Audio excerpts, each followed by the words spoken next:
For anyone that hasn't heard the track Frying Off Bears Like This Too, you should go check that out. It took me off guard re-listening for this review, just how well it fits into modern times. Jesus. Hello everybody, welcome back to the Music Gauntlet channel. I hope you all are having a wonderful day so far, and today, finally, we are going to be talking about the latest album from the Spillage Village collective called Spilligion. I have been waiting desperately for this project to come out ever since the release of their first promo single, End of Daze. I'm so excited for this. For anyone unaware of the group's members or simply their existence as a whole, it's composed of artists Earthgang, Jid, Hollywood JB, Jordan Bryant, Mariba, Black, and Benji. Yes, you heard me right. If one or more of these artists rang a bell for you and Spillage Village is a new concept to you, you've been missing out. The group is based out of Atlanta, Georgia, and was started in the early 2010s by Johnny Venus and Dr. Dot of Earthgang, slowly bringing in more members like Jid, JB, and Bryant in the initial stages. The group would evolve over the years as they accumulated more and more success, each Bears project serving as a milestone memorabilia in their careers. It was even cool to hear in 2016 a mainstream nod to the group's existence after J. Cole recorded a song with a beat from Hollywood JB, which we all know today as Jermaine's interlude off Major Key,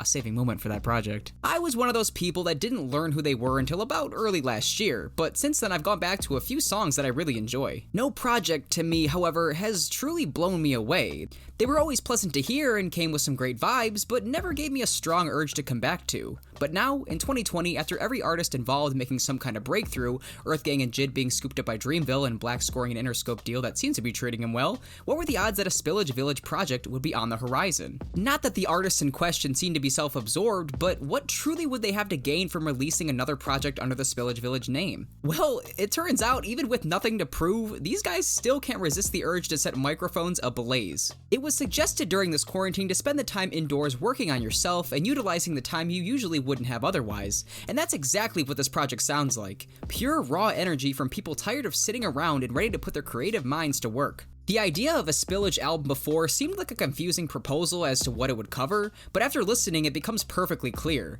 Appropriately titled Spilligion, the album feels like a religious experience from start to finish. Not to the album's detriment though, it doesn't focus on hammering religious beliefs over your head for 50 minutes, but rather invites you to join along in the celebratory rejoicing for better days. Starting off the project, I really like how upon Big Rube interrupting the conversation in the opening skit, he has a line about someone in power being a master manipulator, but that specific person's name is blurred out, as if suggesting this concept isn't just pigeonholed to religion but could be viewed from the perspective of politics as well, especially with the razor blade necktie analogy. Before any music begins, you're faced with the proposition that while religion was meant to bring us together, it's actually a key factor in what keeps individuals apart. This is a problem that Spillage doesn't necessarily attempt to find the answer to, instead offering a safe space of understanding with tracks to alleviate your worries. Sure, the album paints the picture of an apocalyptic world, but it does so with the positivity that even in the darkest times there can still be light. To me, Spilligion isn't ignoring the darkness, it's understanding it and using it to your benefit. Because the world is filled with it anyways, why not learn to use the murk to your advantage instead of shielding from it? This overarching concept though wouldn't be much other than some cool lore if it wasn't for the slick beats and impressive performances on every song. Yes, I did say every song. As far as lyrics, both Dot and Venus have extremely dynamic lyrical ability, not just with the energy they bring to the table, but with the way in which they construct their verses as well. For instance, Dot on Baptize beautifully transitions his verse from stating how he wants what he says to truly matter as opposed to just appearing substantive, into drawing direct parallels to America being corrupt and pondering the ethics of God, especially when protecting his people. And Venus on Family? Jesus, dude holds back no punches and makes his message as blunt as possible, addressing how the rich are getting as sick as the rest of us but will likely get the vaccine for corona first based upon their status of wealth. It's not just making this observation, as he details the youth and poor who need this treatment but shouldn't hope to get it anytime soon. Just grim stuff, man. As far as Jid goes, I say this with the utmost sincerity, I do not think I have ever heard a bad verse from the dude. Not just on this project, I literally mean from every verse I've ever heard from him. Yes, some are stronger than others, but overall, point me one, find me one, please show me. I'd like to see a bad Jid verse, show it to me because I don't think it exists. It's like a Sasquatch. But if we're picking favorites, I'd have to say my favorite appearance from here is on the track Judas, with Baptize being a close second. Just the detailed penmanship and insane rhyme scheme about fighting back against discrimination makes this song a constant repeat. Also being the same song where Chance the Rapper pops in to deliver as on point of a verse about his own racial authenticity as I probably ever heard him spit. Jid was also the one to say that drop shit like sloths line, right? Wasn't that him? That was pretty great. Sometimes the obvious can be the most creative. This isn't only restrictive to these guys though, every member is also pulling their weight, no doubt. Bryant comes through with a half-rapped, half-harmonized verse that complements the atmospheric slow jam of Ocean really well.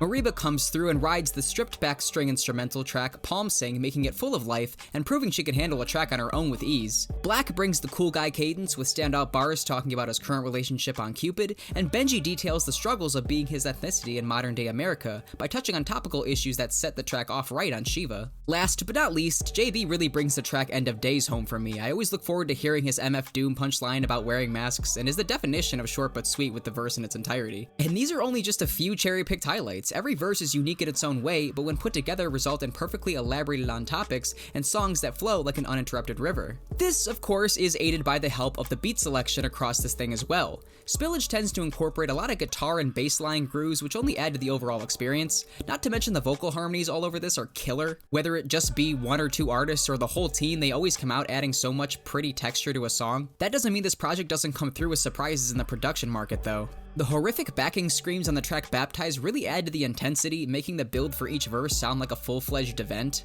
I absolutely loved the funk-inspired instrumental on Mecca, with the hook sounding like it was from a Schoolhouse Rock chorus, but in the best way possible. I'm just a bill, yes, I'm only a bill, and I'm sitting here on Capitol Hill. The track Happy lays on some soulful piano keys that suit the wary imagery of a man playing the piano in the woods. And on past releases, they've always concluded leaving the listener with the sense of wanting more.